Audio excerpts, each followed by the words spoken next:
Hello everyone, welcome to gear up. I am your host Hamza Pasha और मैं आपके लिए लेके आया हूँ एक और कार रिव्यू, एक और परफॉर्मेंस टेस्ट। मेरे साथ जो गाड़ी खड़ी है देखने में तो एक 4-door फैमिली कार की लुक देती है, but this is the place where the magic happens and this car becomes a monster. So gear up to know everything about Mitsubishi Lancer Evolution.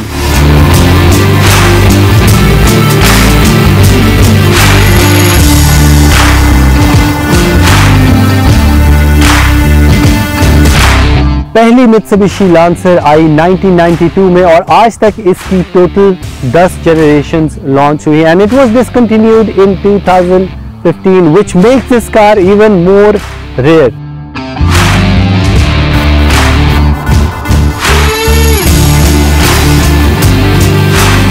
इस गाड़ी की स्पेशल बात ये है कि ये बहुत ही एक्सट्रीम लेवल पे मॉडिफाई हो सकती है। इसका इंजन इस तरह से डिजाइंड है कि इसको आप अप टू 1100 हॉर्स पावर तक इसको ट्यून कर सकते हैं, और अगर तो आपने एक सुपर कार की परफॉर्मेंस एंजॉय करनी है with a very reasonable price, the Mitsubishi Evolution is one of the best choices for you.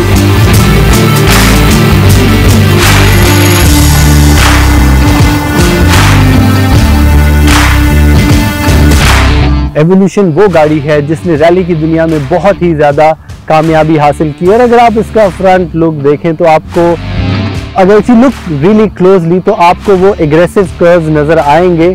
Normally तो ये ऑब्वियसली एक नॉर्मल 4-door सैलून कार लगती है, but when you look closely तो आपको फाइन डिटेल्स नज़र आती हैं, जिस तरह कि आप इसका हुड देख सकते हैं। इसका फ्रंट बम्पर जो है, this is a GSR model और इसके अंदर 4 वेरिएंट्स आते हैं, और जो नीचे इसके बम्पर लगा हुआ है दैट इज फॉर Evo 9।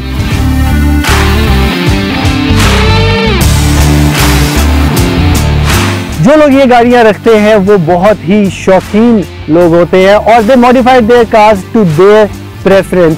जितनी भी आपको ईवोज नजर आएंगी उसके अंदर आपको पर्सनल जो मॉडिफिकेशंस हैं वो टू नेक्स्ट लेवल नजर आएंगी, जो कि हर बंदा जो चाहता है वो अपनी मर्जी का कलर, अपनी मर्जी के बम्पर्स, अपनी मर्जी की modification. So they love their cars and they love driving this piece.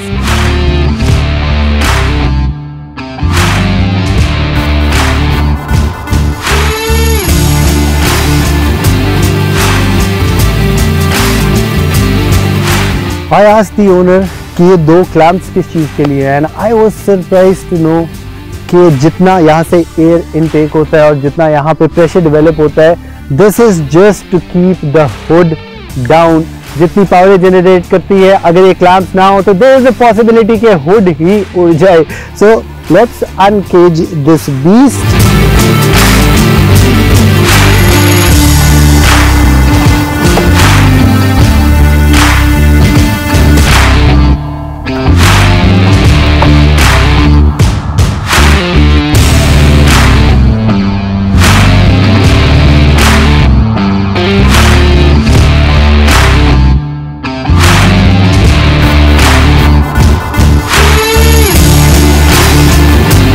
This is just a 2-liter inline 4-cylinder engine which is capable of producing 276 horsepower and 380 Newton meters of torque। और आप engine देख के ये सोच रहे होंगे इतनी सी चीज़ इतनी पावर कैसे प्रोड्यूस करती है। तो this engine has potential of producing up to 1100 horsepower। Yes, ये 1100 horsepower तक ट्यून की जा सकती है।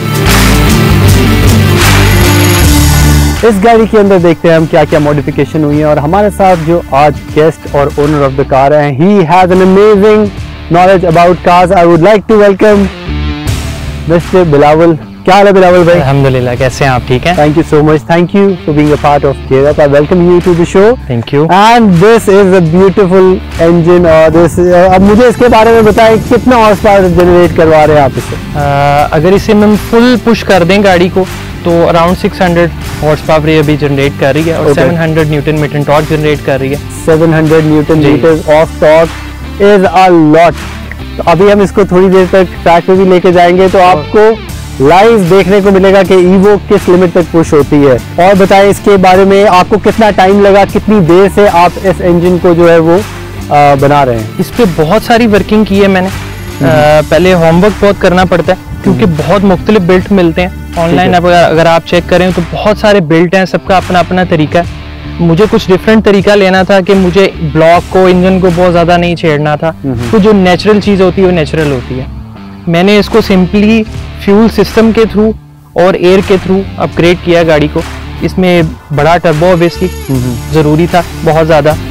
हेडर्स, कस्टम हेडर्स बहुत ज़रूरी हैं। स्ट्रेट पाइपिंग है 3 इंच की। HKS का हाई पावर एग्जॉस्ट है इस गाड़ी में इसकी फ्लो के लिए। ये इसका वेस गेट है ग्रेडी का। इसमें फ्यूल सिस्टम अपग्रेड है, फ्यूल लाइंस अपग्रेड है। 1600 सीसी के AMS के इंजेक्टर्स हैं इसमें। ओके, फ्यूल रेल है AMS की। AMS का ही ज़्यादा मैंने सामान यूज़ किया है। और जो इसका ब्रेन है, जिसे आप ECU कह सकते हैं, इसका ECU अपग्रेड है। AEM का ECU है इसमें, क्योंकि स्टॉक ECU पे इतनी ज़्यादा हमें नहीं ऑप्शंस मिलते। ज़्यादा ऑप्शंस हमें AEM पे बहुत ज़्यादा फीचर्स हैं, बहुत ज़्यादा ऑप्शंस हैं। हम अपने मुताबिक इसको एंटी लैग्स, रोलिंग लैग्स इसके ऑन कर सकते हैं। लॉन्च कंट्रोल फैक्ट्री गाड़ी से नहीं आया था, लेकिन AEM में हमें मिलता है, वो इसका मैंने ऑन किया हुआ है। और इसी तरह और बहुत सारी अपग्रेड्स हैं, लेकिन आउटर अपग्रेड्स हैं सारे। लेकिन इंजन के अलावा बहुत सारे लोग सिर्फ इंजन को अपग्रेड करते हैं, लेकिन वो बाकी चीज़ों को इग्नोर करते हैं, विच इज़ रॉन्ग। अभी मेरी इनसे बात हो रही थी एंड आई वाज टेलिंग कि सिर्फ इंजन की पावर होना is not enough. The car should be capable of getting that power on the road.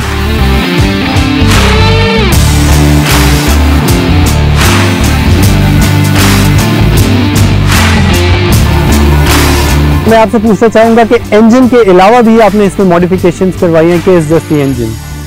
नहीं, वो बहुत ज़रूरी है। तो जस्ट इंजन में पावर बनाना उसका कोई फ़ायदा नहीं है। उसे ऑन रोड करने के लिए ट्रांसमिशन, क्लच, सस्पेंशन ये बहुत ज़रूरी है, नहीं तो पावर सिर्फ ऊपर तक ही रह जाएगी।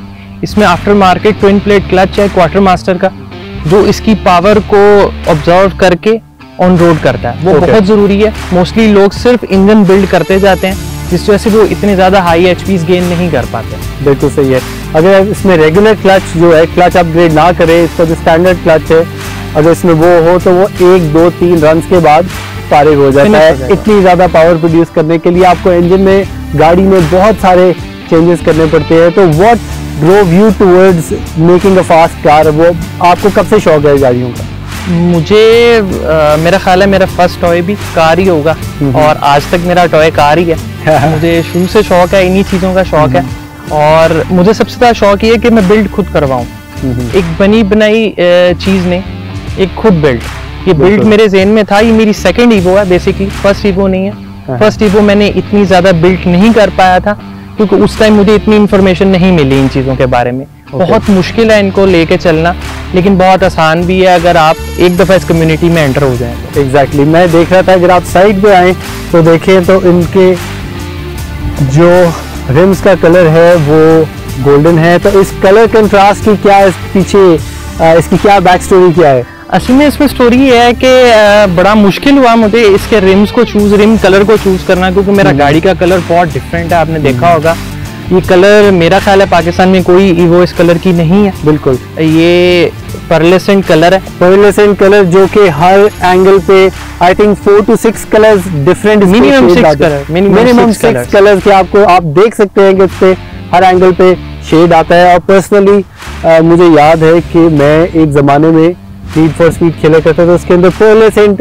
Was my favourite colour. और अब जो इस गाड़ी पे वो लग भी बहुत अच्छा रहा है। जौन सी भी गाड़ी इस तरह की मॉडिफाइड होती है, वो अपने जो ओनर है उसकी एक तरह से रिप्रेजेंटेशन होती है, एक तरह से he is saying to the world, this is what I am, this is what my car is.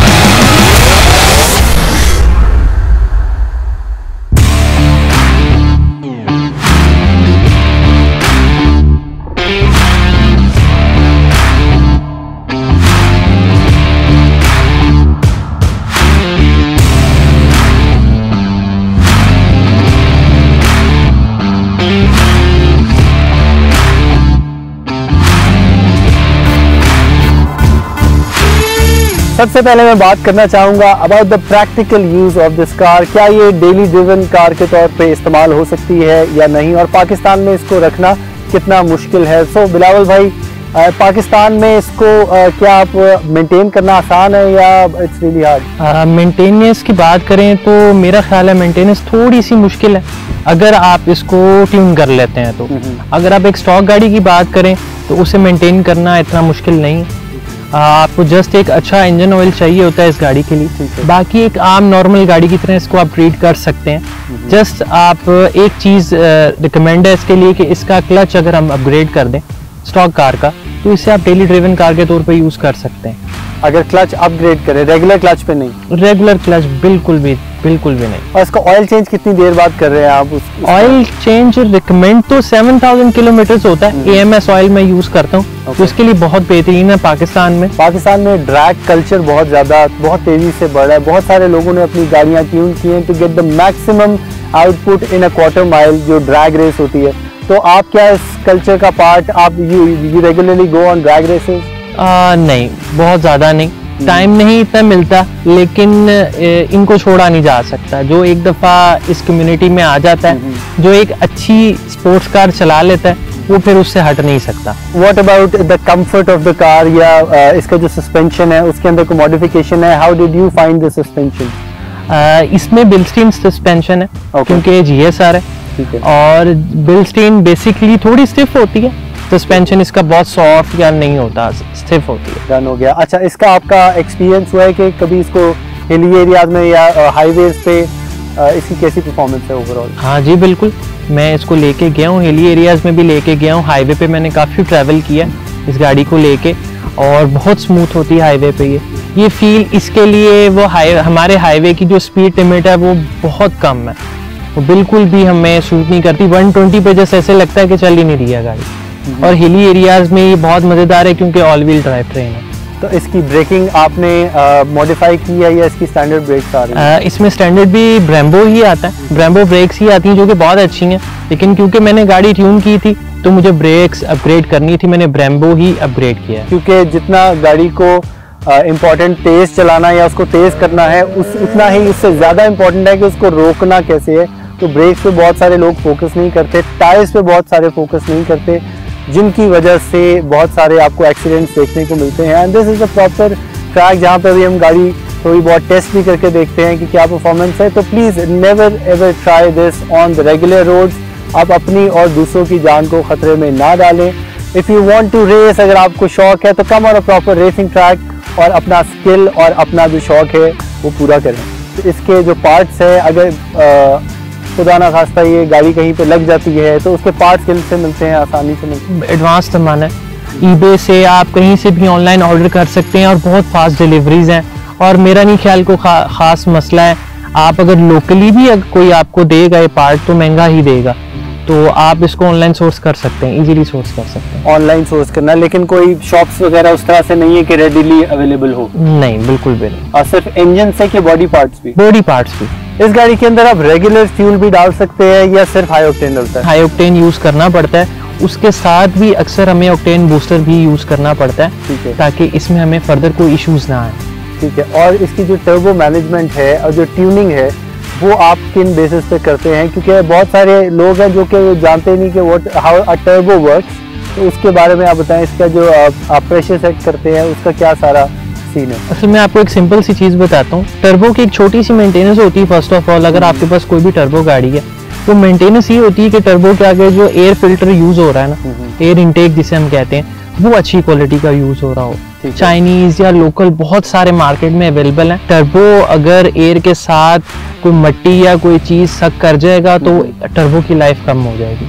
Turbo की जस्ट एक सिंपल यही मेंटेनेंस है, अगर हम वो कर लें तो टर्बो की लाइफ बहुत अच्छी होती है। दूसरी जो आप बात कर रहे हैं कि गाड़ी का टर्बो प्रेशर, PSI, इस बार, इसमें सबसे एक सिंपल सी चीज़ आपको बताता हूँ कि गाड़ी को सिर्फ 3 चीज़ें चाहिए तेज़ करने के लिए: air, fuel, spark.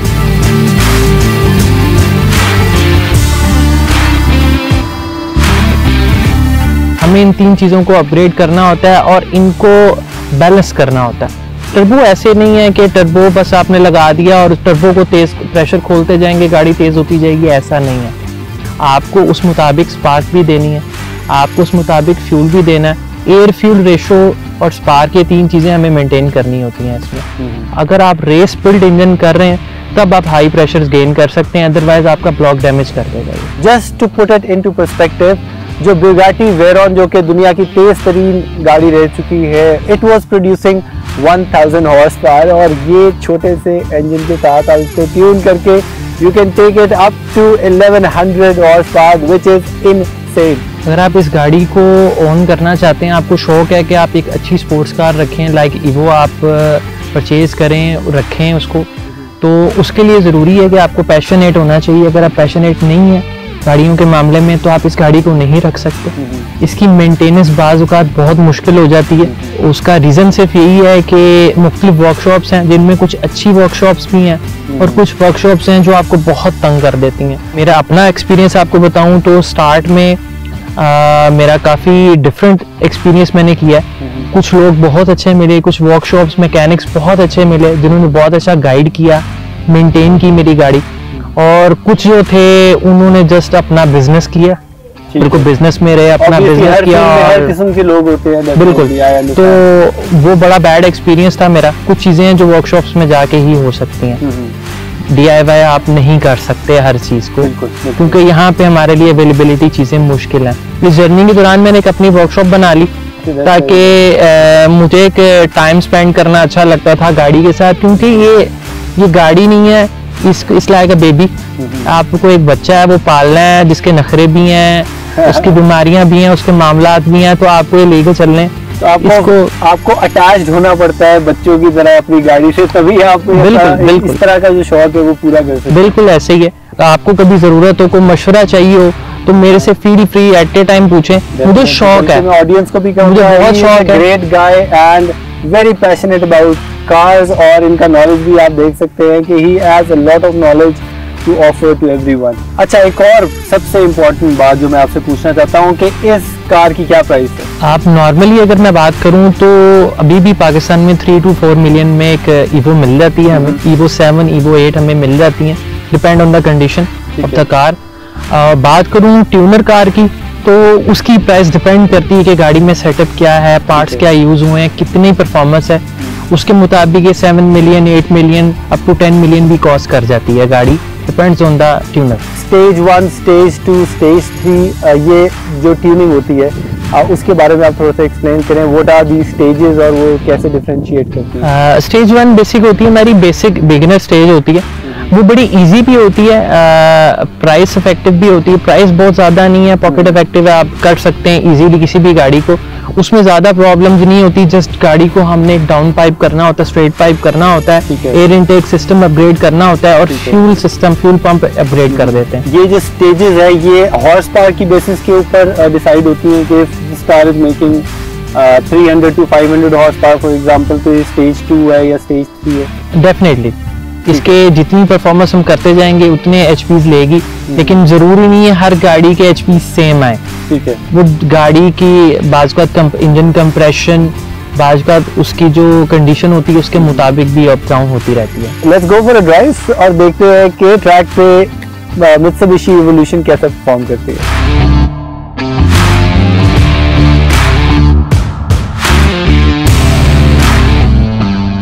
Alright, we are going for a drive और हमारे साथ है मिस्टर बिलावल। So इसका आप बता रहे थे it has a dual clutch, जिसको सीखने के लिए आपको प्रॉपर ट्रेनिंग की जरूरत है। देखते हैं कि मेरे से गाड़ी बंद होती है चलती है, क्योंकि पहला गियर इसका जो है वो it is a bit hard, it is making sound, लेकिन अब इसका आप मुझे फायदा बताएं कि ये क्या हर दफा अगर आप you getting a dual clutch तो इसके पहला गियर हर दफा आवाज करता है और प्रॉब्लम करता है? डेफिनेटली वो आपका करेगा, आपको इसकी आदत डालनी होगी अगर आप गाड़ी को पावर निकालना चाहते हैं। और इसके अलावा ड्राइविंग मोड्स के बारे में बात करें, how many driving modes do we have?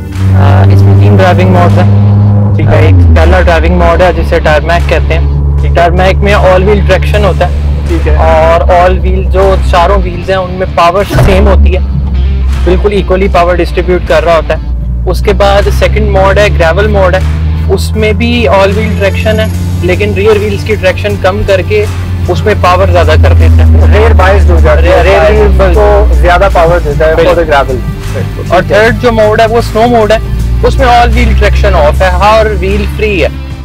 और इसका मुझे it is a 20-year-old car but still when you put the throttle in, तो ये बहुत सी नए मॉडल की और लेटेस्ट गाड़ियों को मतलब कि नजर भी ना आने दे आपको। बिल्कुल ऐसे। तो मैंने कहा ये वो कैटेगरी है which will never go out of style and it will never go out of fashion। जो इसकी फैन बेस है, that it has, this car has a separate fan base। That's totally। बहुत सारे लोग हैं जो कि उनको नॉलेज नहीं है इस बात का कि सॉफ्ट सस्पेंशन, वो समझते हैं कि अरे गाड़ी की ड्राइव बहुत नरम है, बहुत अच्छी है, तो you are paying a big price. जब आपकी सस्पेंशन जितनी सॉफ्ट होती है, आपकी गाड़ी उतनी अनस्टेबल होती है और टर्न्स पे उसका बैलेंस जो है वो उतना बिगड़ जाता है। और जितनी स्टिफ सस्पेंशन होती है, around the corner you can go faster. उसकी जो वेट डिस्ट्रीब्यूशन है वो हेल्प करती है to maintain the control of the car.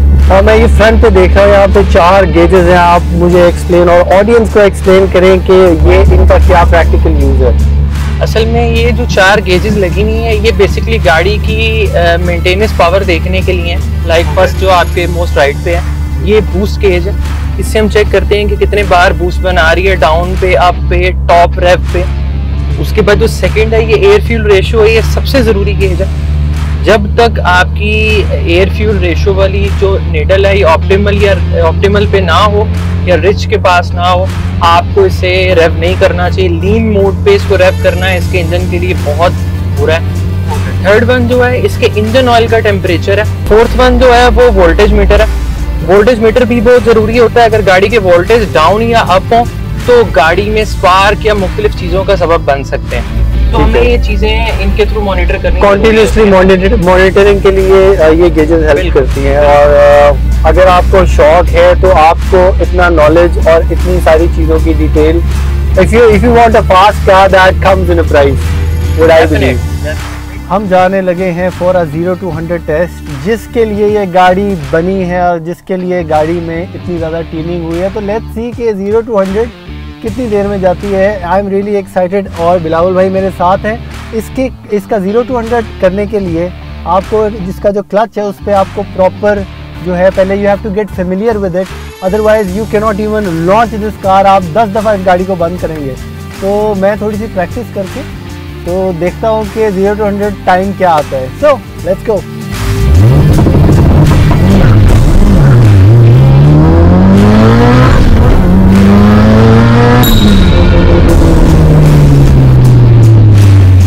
Let's test this beast on the track and we are going for a lap time and Bilawal bhai, the owner of the car, is going to join us. So let's see इसका lap time क्या आता है। Are you ready? Ready. So okay.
This is scary. We are done with all the tests और इस गाड़ी की performance out of this world. और क्या हाल है बिलावल भाई आपका? अभी नहीं बोल सकता कुछ भी, अभी मुझे रेस्ट की जरूरत है। अभी थोड़ी देर पहले वी वर हैविंग फूड और मैंने इनसे कहा था कि यार आप लैब टाइम के लिए रुक जाएं, और इन्होंने कहा कि यार मुझे भूख लगी है। मैंने कहा यार बहुत बैड आइडिया था फूड खाना। Thank you so much for being a part of Gear Up. It was an honor to meet you. It was an honor to drive this beast. Oh, by the way, आपको इसके वो पीछे पटाखों की आवाज़ तो टा टा टा आ रही थी। I was having so much fun and you get surprised कि ये टर्न पे इतनी तेज़ कैसे, इतनी जल्दी, इतना शार्प टर्न कैसे काट सकती है। So I'm your host Hamza Pasha signing off. See you next time only on Gear Up.